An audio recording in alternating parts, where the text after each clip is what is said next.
भारत में संपत्ति के बंटवारे को लेकर आज भी कई परिवारों में विवाद और भ्रम की स्थिति बनी रहती है। कानून बेटियों को बेटों के बराबर अधिकार देता है, फिर भी अनेक मामलों में बेटियों को उनके हिस्से से वंचित कर दिया जाता है। अक्सर परिवारों में ये सवाल उठता है कि क्या बेटी को पिता की संपत्ति में अधिकार मिलता है? यदि पिता बेटी को बेदखल कर दें तो क्या वो कोर्ट में दावा कर सकती है? यदि दादा की संपत्ति बाद में पिता और बेटे के नाम दर्ज हो जाए तो क्या बेटी का अधिकार समाप्त हो जाता है?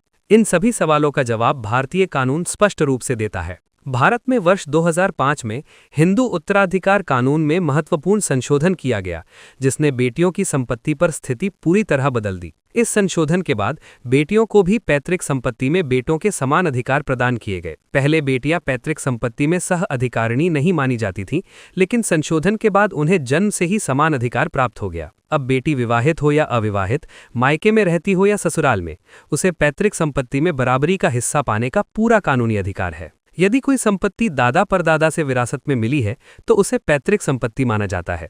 ऐसी संपत्ति पर परिवार के सभी बच्चों, बेटा और बेटी का समान अधिकार होता है। कई बार संपत्ति बाद में केवल पिता और पुत्र के नाम दर्ज कर दी जाती है, जिससे ये भ्रम पैदा हो जाता है कि बेटी का अधिकार समाप्त हो गया है, जबकि कानून के अनुसार पैतृक संपत्ति में नाम दर्ज होने से अधिकार समाप्त नहीं होता। यदि संपत्ति पारिवारिक विरासत से प्राप्त हुई है तो बेटी को उसमें बराबरी का हिस्सा मिलेगा। यदि पिता बिना वसीयत बनाए मृत्यु को प्राप्त होते हैं तो उनकी संपत्ति हिंदू उत्तराधिकार कानून के अनुसार सभी कानूनी वारिसों में समान रूप से बांटी जाती है। क्लास 1 वारिसों में पत्नी, बेटा, बेटी और माता शामिल होते हैं। ऐसी स्थिति में संपत्ति चाहे स्वयं अर्जित हो या पैतृक, बेटा और बेटी दोनों को समान हिस्सा मिलता है। हालांकि एक महत्वपूर्ण स्थिति ऐसी है जिसमें बेटी को हिस्सा नहीं मिल सकता। यदि पिता ने अपनी स्वयं अर्जित संपत्ति के संबंध में वैध वसीयत बनाकर ये लिख दिया है कि संपत्ति केवल बेटे को दी जाए, तो बेटी उस संपत्ति पर दावा नहीं कर सकती।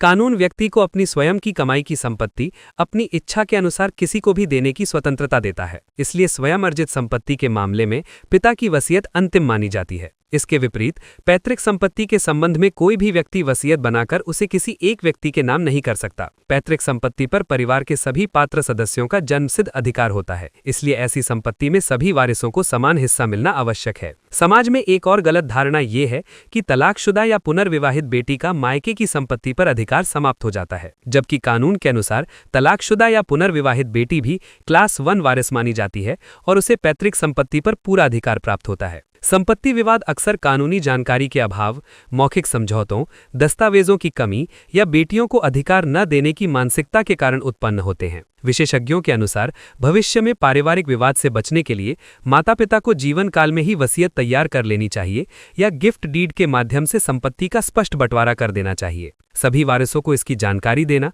और दस्तावेजों का विधिवत पंजीकरण कराना भी आवश्यक है। इस प्रक्रिया में योग्य वकील की सलाह लेना उचित माना जाता है। भारतीय कानून बेटियों और बेटों के बीच किसी प्रकार का भेदभाव नहीं करता। पैतृक संपत्ति में दोनों का समान अधिकार सुनिश्चित है।